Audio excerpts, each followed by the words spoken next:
Yes, hello po mga sis. Ngayon lang po ulit ako makakakain dito sa Tapsilugan at paresan ng kapatid ko. Ayan, meron po silang Pares Overload, 99 pesos lang po yun. Tapos ayan, may mga overloading po sila na mga Tapsi. Ayan mga sis, kain tayo. Meron tayong crispy bagnet, chicharong bulaklak at saka po beef tapa. Tsaka po sabaw ng Pares. Ayan, kain po tayo mga sis.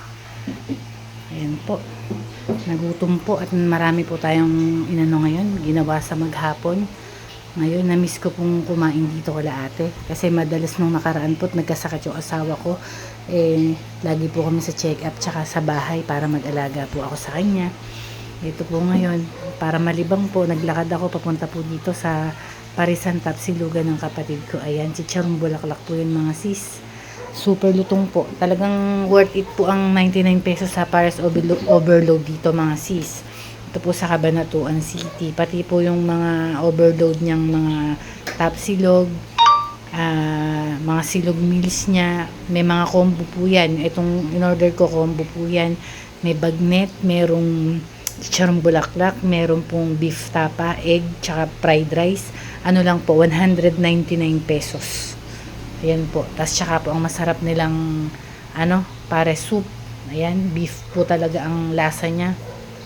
Ayan mga sis, na-miss ko pong kumain ng Pares. Ayan, kain po tayo mga sis. Ngayon lang po ulit tayo nakapag-vlog. Ayan, shout out mga sis ko. Sa mga ibang bihira ko na lang po mapanood, ma-share.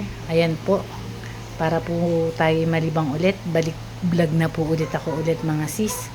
Para maiwasan po ang malungkot at umiyak dahil 5 months pa lang pong wala yung mister ko. Ayan, dati po siya ang taga-picture ay taga-hawak ng cellphone ko pag nagbablog ako, nag-aayos, pag kumakain ako o pag nagluluto ako, siya po ang tagaan ako. Very supportive po yun. Kahit po sa mga gantong pagbablog ko, ganun po siya kahit pulis po yun, siya, lahat kaya niyang sakyan. Lahat ng kaanuhan ko, basta ginusto ko mga sis, nakasupport lang po yun. Basta kung ano ikakasaya ko. Ganun po siya kabait. Ayan. Ayan po, ang sarap ng nila, crispy bagnet. As in, napaka-crispy po niya. Ayan. Pati po yung beef, niya, tapa, ang sarap. Siya, malambot. Mga sisa, hindi pa po kumakain. Kain po tayo. Ayan, dito po yan sa Rhines, Tapsilugan at Parisan dito sa Cabanatuan City. Pag po nagawi kayo o pwede po kayo mag-drop by dito. Madali lang pong hanapin. Sa kapatid ko po ito. Na-miss ko pong mga sis, magmukbang. Ayan, na-miss ko pong kumain. Huling ganito ko po yata mukbang nun, may sakit pa yung asawa ko. Parang anong month pa yon, basta matagal na rin po, parang January, ganun. Ngayon na lang ulit po ako nagmukbang ng vlog.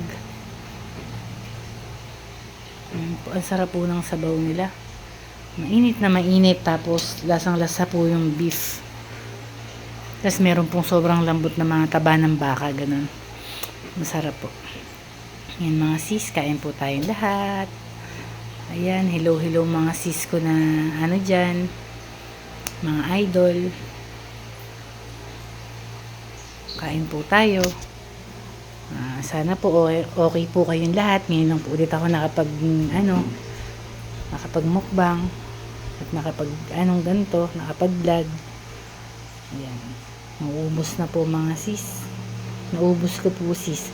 Bali sa maghapon, lang po ako, OMAD. 1 meal a day. Yan lang po kinain ko ngayong maghapon. Bali 4 PM na po ngayon dito, 4:30 PM. Yan lang po ang mga kinain ko. Pero ang dami. Sure po yan, bukas na ulit ang kain ko.